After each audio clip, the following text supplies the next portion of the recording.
Sais-tu que Christ n'est pas venu pour bâtir une religion, mais bâtir une relation avec Dieu? Je fais cette vidéo, je ne suis pas là pour flatter, je ne viens pas entretenir un système, je viens avec une parole qui dérange, une parole qui brise parce que Dieu ne peut pas reconstruire sur des ruines si les fondations humaines ne sont pas d'abord démolies. Beaucoup d'entre nous ont dit « nous sommes l'Église ». Mais l'Église dont parle Jésus n'est pas une façade, n'est pas un logo, ce n'est pas une dénomination, ce n'est pas un système religieux. L'Église, c'est son corps, et son corps ne peut pas être divisé. Et cela, Dieu ne peut pas le bénir. Jésus n'est pas venu fonder une religion, mais restaurer une relation avec le Père. Écoutez bien, Jésus n'est pas mort pour qu'on se batte entre catholiques, évangéliques, pentecôtistes ou réformés. Il n'est pas venu fonder des murs, il est venu déchirer le voile. Il a dit « Je suis le chemin, la vérité et la vie, nul ne vient au Père que par moi ». Il n'a jamais dit « par ton pasteur », il n'a jamais dit « par ta tradition », il n'a jamais dit « par ta doctrine parfaite ». Il a dit « par moi, par Jésus, par moi ». Un seul médiateur entre Dieu et les hommes, Jésus-Christ. L'Église est devenue une tour de Babel spirituelle. C'est fort ces mots, mais c'est ce que je ressens vraiment. C'est triste. Mais aujourd'hui, dans une même ville, il y a 50 églises. Mais aucune unité. Des pasteurs qui ne se parlent même pas, qui ne se connaissent même pas. Des croyants qui ne se supportent pas. Des communautés qui se jalousent. Et quand quelqu'un essaye d'unir, de prier ensemble, de sortir pour évangéliser une ville, on lui dit « Ah, si mon pasteur ne me le dit pas, je ne fais rien. » Vous entendez? L'Église a élevé l'homme au-dessus de Dieu. Nous avons remplacé l'obéissance de l'esprit par l'obéissance à un système. Tu t'identifies à ton Église, mais pas à ton Sauveur. Beaucoup se disent « Je suis de telle Église, moi je suis du mouvement tel ou un tel, moi je suis sous tel homme de Dieu, oh regarde mon pasteur, il est très connu. » Mais où est Jésus dans tout ça? Paul dit aux Corinthiens, l'un dit « Moi je suis de Paul », un autre va dire « Moi d'Apollos ». Mais Christ est-il divisé? Aujourd'hui, il y a trop de ça. Moi je suis de tel pasteur, moi je suis de telle église, moi je suis de tel mouvement. Mais on est juste, moi je suis en Christ. Nous sommes frères et sœurs en Christ. Il ne devrait plus y avoir de barrière avec toutes ces choses qui détruisent l'Église. Aujourd'hui, malheureusement, nous avons divisé Christ. Nous avons fait de l'Église un marché spirituel, un club identitaire, un espace de pouvoir. Et on éteint le feu petit à petit de beaucoup de personnes qui veulent se lever, qui proposent des choses pour travailler main dans la main avec les églises d'une même ville ou d'une même région. Et beaucoup d'hommes de Dieu, des responsables d'église, mettent un veto en disant non. Combien de jeunes, peut-être que tu en fais partie, combien de frères, de sœurs ont reçu un feu du Saint-Esprit, un zèle réel, un amour pour les âmes et se sont fait dire « Reste tranquille, tu vas trop vite, attends le bon moment. » Non, je suis désolé. Le Saint-Esprit ne se met pas dans une boîte. Le zèle n'a pas besoin de permission humaine. Ne soyez pas paresseux, soyez fervents d'esprit, servez le Seigneur. Mais trop de responsables veulent contrôler le feu. Alors, en voulant le contrôler, ils étouffent ce feu. Frères, vous préférez une église morte que désorganisée. Dieu ne veut pas ton système.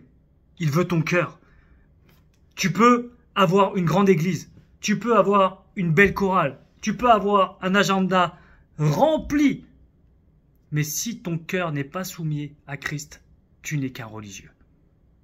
Ce peuple m'honore des lèvres, mais leur cœur est éloigné de moi. Dieu ne cherche pas des croyants fidèles à une structure.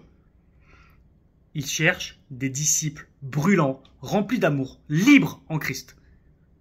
Des fois, l'Église va nous enlever cette liberté. Mais nous sommes libres en Christ. et nous devrions être unis dans la vérité. Donc, s'il vous plaît, s'il y a des pasteurs, des responsables d'église qui écoutent cette vidéo, laissez les chrétiens zélés faire le travail. Laissez-les travailler. Dieu cherche une église unie, pas une entreprise divisée. Qu'il soit un comme toi et moi sommes un afin que le monde croie. Si le monde ne croit plus, ce n'est pas parce que l'évangile a perdu sa puissance. C'est parce que l'église est divisée, l'église est froide et l'église est égocentrée. Dieu veut une église qui prie ensemble, qui pleure ensemble, qui sort ensemble, qui brise ses murs pour servir sa ville ensemble. Pendant très longtemps, j'ai fait de l'évangélisation. J'ai appelé plusieurs frères et sœurs, quand je rencontrais, à évangéliser avec nous. Ils étaient d'une autre dénomination que la mienne. Mais peu importe. L'esprit se mouvait à travailler tous ensemble. Mais il a commencé à avoir des pasteurs qui ont vu leur intérêt partir. Ah oui, mais toi t'évangélises, mais cette âme ne va pas chez moi. Elle va chez toi. Et c'était des sujets des sujets qui ne devraient pas avoir lieu. L'âme appartient à Jésus. L'âme n'appartient pas à une église. L'âme appartient à Jésus. Toi qui m'écoutes, ce n'est pas ton église qui va t'ouvrir le ciel. Ce n'est pas ton pasteur qui va intercéder pour toi. Ce n'est pas ta doctrine qui va sauver ton âme, mais seulement Jésus. Alors, aujourd'hui, j'ai envie de te dire, reviens à lui, reviens à ton premier amour, brise les idoles religieuses, quitte la compétition spirituelle, cherche la vérité, aime, pardonne, unis-toi à d'autres frères et sœurs, d'autres églises. Si le Fils vous affranchit, vous serez réellement libre. Et je t'invite à faire cette prière avec moi. Si ce message t'a touché, je t'invite à faire cette prière. Seigneur, brise mes idoles. Détruis nos murs. Libère-nous des traditions mortes. Fais tomber les noms, les labels, les hiérarchies. Reprends ton église. Reprends ton peuple. Souffle ton esprit sur une génération prête à vivre pour toi seul. Unis-nous. Brûle-nous. Envoie-nous. Amen. Cette vidéo, je sais qu'elle a certainement parlé à des personnes. Et si tu as été touché, je t'encourage à partager cette vidéo. Il est nécessaire que nous revenions tous ensemble à un même et seul noyau. Que nous soyons le corps du Christ ensemble et non un corps de Christ divisé. Ne voyons pas nos propres intérêts, agissons ensemble pour nos villes. Combien de frères et sœurs habitent dans la même ville et pourtant ils vont dans des églises super éloignées.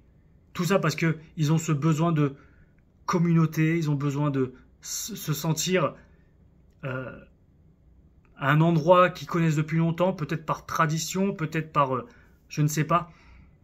Mais je peux te garantir, toi qui écoutes cette vidéo, si tous les chrétiens d'une même ville ou même d'un même quartier, alors on va s'arrêter d'un même quartier, si les chrétiens d'un même quartier se mettent ensemble pour commencer à bénir ce quartier, je peux te garantir, parce que je l'ai vécu, je peux te garantir que ton quartier va changer.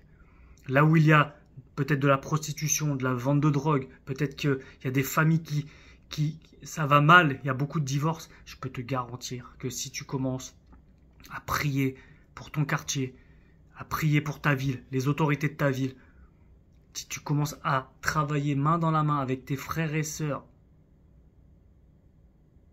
de cette ville, je peux te garantir qu'il va y avoir des gros changements là où tu habites. Soyons le changement par le Saint-Esprit de Dieu. Que Dieu te bénisse. C'était ton frère Grégory, un frère en Christ, parmi tant d'autres. N'oublie pas de partager, de commenter, de liker et vraiment que ce soit de bénédiction pour ceux à qui tu vas envoyer aussi. Sois béni.